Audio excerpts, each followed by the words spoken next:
নমস্কার, hour untold স্টোরিজে তোমাদেরকে আরও একবার স্বাগত।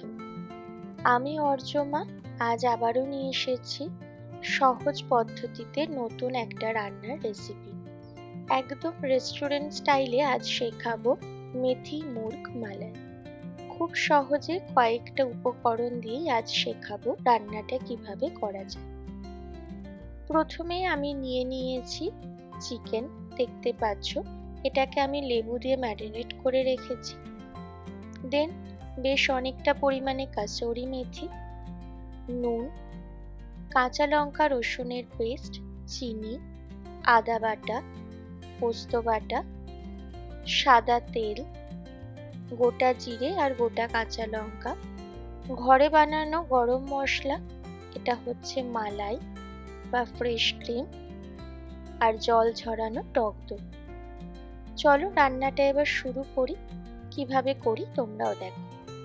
প্রথমে আমি চিকেনটাকে ম্যারিনেট করে নেব, যে জন্য প্রথমে আমি অ্যাড করছি বেশ অনেকটা পরিমাণে পোস্ত বাটা। এই পোস্তর মধ্যে আমি কিছুটা পরিমাণে কাঁচা লঙ্কা দিয়েছিলাম। দেন অ্যাড করছি কাঁচা লঙ্কা আর রসুনের পেস্ট, আদা বাটা। আদা বাটাটা পরিমাণ অনুযায়ী দিও, তোমাদের যতটা পরিমাণ চিকেন সেই অনুযায়ী দিও। এরপর অ্যাড করছি জল ঝরানো টক দই।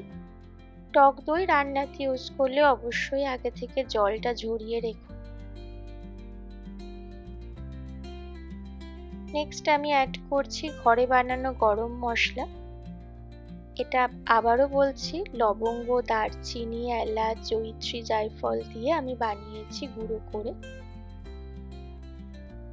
এরপর এই পুরো মিশ্রণটাকে আমি ভালো করে ম্যারিনেট করে নেব, যাতে এই মশলাগুলো মাংসের মধ্যে ভালোভাবে মিশে যায়।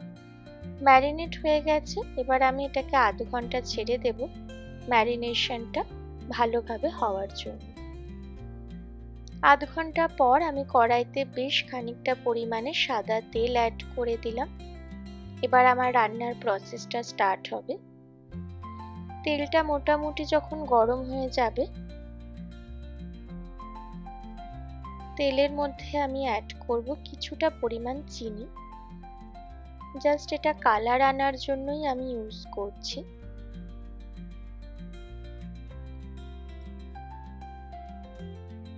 এরপর আমি অ্যাড করছি আদা বাটা।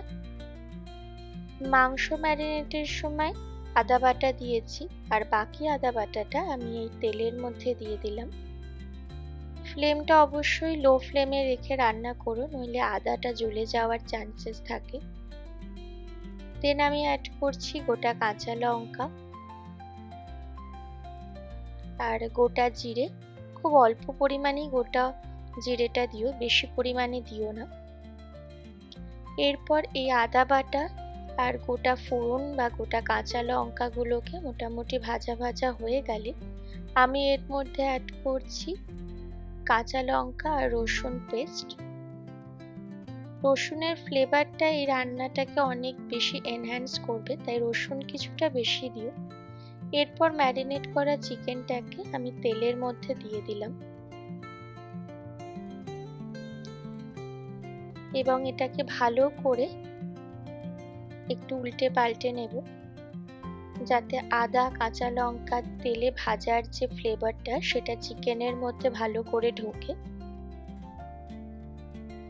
ভালো করে নাড়াচাড়া করে নিতে হবে এবং চিকেনটা একটু ভাজতে দিতে হবে। ফ্লেমটা এখানে একটু মিডিয়াম ফ্লেমেই রেখো। মোটামুটি উল্টে পাল্টে দেওয়ার পর আমি ঢাকনা দিয়ে দিয়েছি। 5 থেকে 7 মিনিট পর ঢাকনা খুলে নিয়ে তোমরা দেখতেই পাচ্ছ তেলটা মোটামুটি ছেড়ে এসছে। এরপর আমি অ্যাড করব নুন। যতটা পরিমাণ চিকেন সেই অনুযায়ী তোমরা তোমাদের স্বাদ অনুযায়ী নুনটাকে অ্যাড করো রান্নাতে। নুন দেয়া হয়ে গেছে, আবারও আমি খানিকটা মিশিয়ে নিচ্ছি চিকেনগুলোকে মশলার সাথে। আর একটু সেদ্ধ হতে দেব চিকেনটা। মোটামুটি প্রায় 50 to 60% চিকেনটা এখানে সেদ্ধ হয়ে গেছে এবং তেলও বেরিয়ে গেছে এবং দই দেওয়ার কারণে জলও কিছুটা বেরিয়েছে। এরপর আমি অ্যাড করব মালাই বা ফ্রেশ ক্রিম। ভালো করে ফাটিয়ে নিয়েছি, না হলে দানা দানা হয়ে যাবে, দেখতেও ভালো লাগে না বা গ্রেভির টেক্সচারও ভালো আসে না। তাই তোমরাও ভালো করে ফ্রেশ ক্রিম বা মালাইটাকে ফেটিয়ে নিয়ে রান্নাতে অ্যাড করো।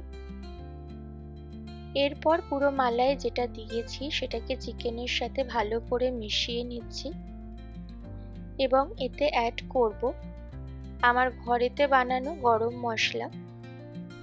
এটা তোমরা নিজেরাও বাড়িতে বানিয়ে নিতে পারো এবং যে কোনো রান্নায় অ্যাড করতে পারো, তাহলে দেখবে স্বাদটা অনেক বেশি ভালো হয়। দোকানে কেনা গরম মশলার থেকে বাড়িতে বানানো গরম মশলার স্বাদ অবশ্যই একটু আলাদা। তোমরাও কখনো বানিয়ে রান্নাতে ইউজ করলে সেটা বুঝতে পারবে। এরপর সমস্ত মশলাটাকে ভালো করে চিকেনের সাথে মিশিয়ে নিয়ে আবারও আমরা চিকেনটা সেদ্ধ হতে দিলাম। এবার দেখতেই পাচ্ছ মোটামুটি চিকেনটা পুরোপুরি সেদ্ধ হয়ে গেছে এবং গ্রেভিটাও প্রায় ক্রিমি টেক্সচার চলে এসছে। একটু ফ্লেমটা বাড়িয়ে দিয়েছি, যতটুকু গ্রেভি রাখা প্রয়োজন সেটুকু রেখে আমি কিছুটা জল মারিয়ে নেব। এর মধ্যে আমি এবার অ্যাড করব কাসুরি মেথি। মেথি মুরগ মালাইয়ের একটা মেন ইনগ্রেডিয়েন্টস হলো এটা। ভালো করে হাতে ঘষে ক্রাশ করে আমি এই কাসুরি মেথিটাকে রান্নাতে অ্যাড করে দিচ্ছি। আর ফ্লেভার যেটা আসার সেটা মেনলি এটাতেই আসে। কাসুরি মেথির একটা অনেক স্ট্রং ফ্লেভার আছে যেটা রান্নার এই স্বাদটাকে অনেক বেশি এনহ্যান্স করবে। কাসুরি মেথিটাকে ক্রাশ করে দেওয়ার পর ভালো করে মিশিয়ে নিচ্ছি। আর যতটা আমার গ্রেভি দরকার সেটা রেখে বাকিটা আমি জলটাকে মারিয়ে নিচ্ছি, আবারও যেটা বললাম একটু আগে ওটাই। এবার দেখতে পাচ্ছ আমাদের টেক্সচার পুরো ক্রিমি হয়ে গেছে এবং এক্স্যাক্ট আমার যতটা পরিমাণে গ্রেভি দরকার সেটা চলে এসেছে। সব শেষে একটা বাটারের কিউব আমি অ্যাড করে দিলাম। এটা অপশনাল, তোমরা চাইলে অ্যাড করতে পারো, না চাইলে নাও করতে পারো, বাট বাটারের ফ্লেভার ভালো লাগে এই রান্নায়, তাই আমি অ্যাড করলাম। এরপর আমি গ্যাস বন্ধ করে দিলাম আর কিছুটা স্ট্যান্ডিং টাইম দিয়ে দিলাম। দেন দেখতেই পাচ্ছ রেস্টুরেন্ট স্টাইল মেথি মুরগ মালাই একদম রেডি তোমাদের সামনে। এরপর ওপর থেকে আমি আরো বেশ খানিকটা ফ্রেশ ক্রিম ছড়িয়ে দিচ্ছি। এটা কখনো বাড়িতে বানিয়ে দেখো, অনেক টেস্টি হয়, একদম রেস্টুরেন্টের মতোই টেস্ট আসে। খুব সহজ পদ্ধতিতে খুব কম সময়ের মধ্যে এটা তোমরা বানিয়ে ফেলতে পারো। গরম গরম রুটি, পরোটা বা ফ্রাইড রাইসের সাথে কখনো বানিয়ে খেও আর আমাকে কমেন্টে জানিও তোমাদের কেমন লাগলো। খুব তাড়াতাড়ি আরও একটা নতুন রেসিপি নিয়ে আমি চলে আসব বা একটা ট্রাভেল ব্লগ নিয়ে। ততদিনের জন্য আমাদের পাশে থেকো আর তোমরা ভালো থেকো। আর আমাদের চ্যানেলটাকে লাইক, শেয়ার অ্যান্ড সাবস্ক্রাইব করতে একদম ভুলো না।